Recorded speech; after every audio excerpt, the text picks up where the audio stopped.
I'm joined by head coach Bill Rogers from Randolph-Macon College Volleyball. And Coach, let's talk a little bit about your squad coming into this season. Last year, you opened up the year, you had a relatively young squad that needed to come together, and that's exactly what they did for you, and going 11-0 through the conference and into the NCAA tournament. Talk a little bit about the growth of that team last year leading into this season for you.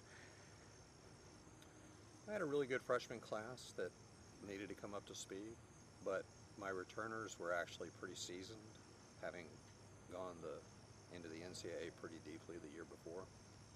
And so we lost some significant talent to graduation, but my bench was really deep, and they were just ready to play. It's a good group.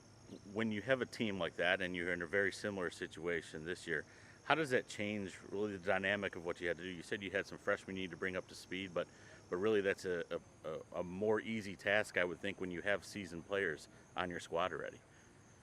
It is. The older ones really did a good job of prepping the younger ones, and you know, sometimes it gels quickly and sometimes it doesn't. And this was an excellent group of freshmen who were just a bunch of sponges. And they also came in really good shape, so we didn't have to wrestle them into shape like you sometimes do with freshmen. You know, who knows, in volleyball there's so many variables, and it was just one of those lucky years of a lot of variables coming together. If you could talk about maybe the one or two things that are specific to maybe to how you coach or how you want your program to be, how you want your teams to be out there on the court, because you look at your squads and you see a lot of times college programs will be cyclical, recruiting base here, they'll have a couple good years and then they'll fall back a little bit. Randolph-Macon Volleyball has had several years of sustained winning or sustained at the top of the conference, always challenging for the NCAA tournament. What do you think is key for you and the philosophy that you've been able to develop over the course of your tenure that has allowed that to happen at Randolph-Macon?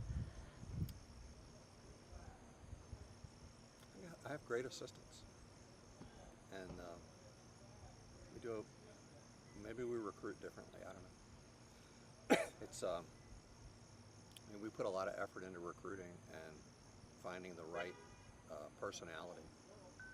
Someone who may be willing to develop for a year or two and then step into a starting role, and that's been our philosophy, I think. But you know, recruiting is a weird thing. I mean, you have really good years, and then you'll see a year out there where it's just not that good for you, and the fits aren't there. So we've had a couple of really good recruiting years. Coach, now we finish up here by taking a look at the league as a whole here. Your squad has become really a benchmark for maybe what some of the other teams are looking to do. And when we talk about some of the other sports, it's having the top maintain where it is or continue to get better themselves, but also have the historical bottom of the league continue to rise up. And I think we're seeing that in volleyball. Talk a little bit about your perspective of what we see from ODAC volleyball and what you see for this season coming up. I think the ODAC's got some really great coaches, and I think they're doing a good job of recruiting. I think the information about how they need to schedule is getting out there better, and so they're scheduling tougher matches. I think they're recruiting better players, and I think you're right. I think the middle of the conference is moving to the top. I mean, I really believe in any given year, any one of 6 or 7 teams could be at the top. So the ODAC's really gotten stronger, and you saw it in the regional rankings last year with having more than just 2 teams ranked for the first time in a long time.